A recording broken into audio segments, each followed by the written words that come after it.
कि जो राजवीर शर्मा जी जो वहाँ ब्लॉक शिक्षा अधिकारी हैं, जिस दिन गुरु पूर्णिमा थी, जिस दिन हम लोग अपने गुरुओं का पूजन कर रहे थे, जिस दिन सब लोग अपने गुरु के लिए नतमस्तक थे, उस दिन संदीपनी शासकीय विद्यालय में महगांव में एक कार्यक्रम था, शासकीय कार्यक्रम था। और उसमें वहाँ के खंड विकास के जो शिक्षा अधिकारी हैं वो वहाँ मौजूद थे। उनका सम्मान होना था शिक्षा विभाग की तरफ से और छात्रों की तरफ से। उस दिन 10 तारीख की ये बात है। उस दिन ये घटना कारित हुई कि वहाँ पर भारतीय जनता पार्टी के मंडल अध्यक्ष जो आमंत्रित नहीं थे, वहाँ शासकीय आयोजन था और शासकीय कार्यक्रम था, वहाँ भारतीय जनता पार्टी का कोई कार्यक्रम नहीं था। श्रीमान नीरज शर्मा जी वहाँ आए और जैसा वकौल राजवीर शर्मा जी के बयान से, जो सरकारी अधिकारी हैं, उन्होंने अपने बयान में और लिखित में जो कहा है कि उन्होंने नीरज शर्मा ने उनसे 20,000 रुपये धन की उगाही की बात की प्रत्येक महीने, और ये कहा कि उनके जो मध्याह्न भोजन या जो कोचिंग सेंटर्स चल रहे हैं उनसे वसूली के आप दखलंदाजी ना करें और उनको करने दें वसूली।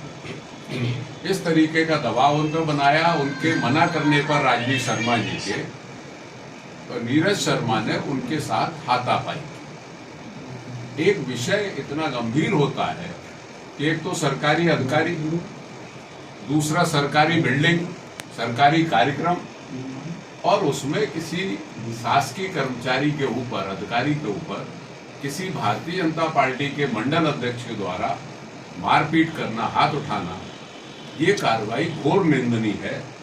जिस दिन एफआईआर के लिए लोग गए थे, ये राजवीर शर्मा जी भी थे, तो मैं थाने पहुंच गया, लेकिन उसके बाद भी उसमें कोई कार्रवाई आज तक नहीं हुई।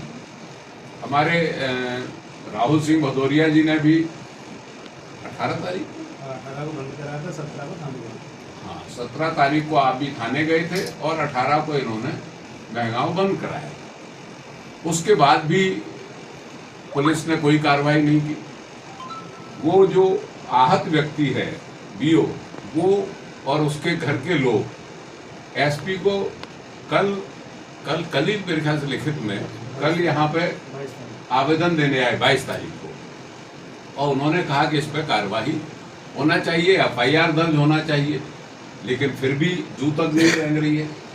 मैं इस विषय में जब हम लोगों ने चर्चा की कि इस जिले में क्या हो रहा है और क्यों लोग इसको सुन नहीं रहे, समझ नहीं रहे हैं कि अगर एक सामान्य सा व्यक्ति कोई किसी में अगर थप्पड़ मार देता है, मारपीट कर देता है, तो उसके खिलाफ कार्रवाई हो जाती है।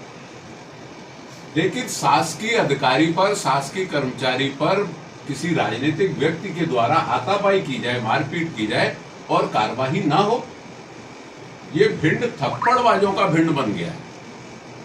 चाहे वो राजनीतिक लोग हों, चाहे प्रशासनिक लोग, थप्पड़ सिस्टम चल गया है। और एक नया आचार संहिता लागू कर दी है, सिविल प्रोसीजर कोड, कि साहब थप्पड़ मारने के बाद उससे राजीनामा का दबाव, और वो राजीनामा दे दे। यानी आईपीसी, सीआरपीसी, अदालतें, हम अगर कोई कृत्य ऐसा कर देंगे, आम आदमी कर देगा, तो उसके ऊपर कार्रवाई हो जाएगी तुरंत, चाहे पुलिस प्रशासन हो, चाहे जिला प्रशासन।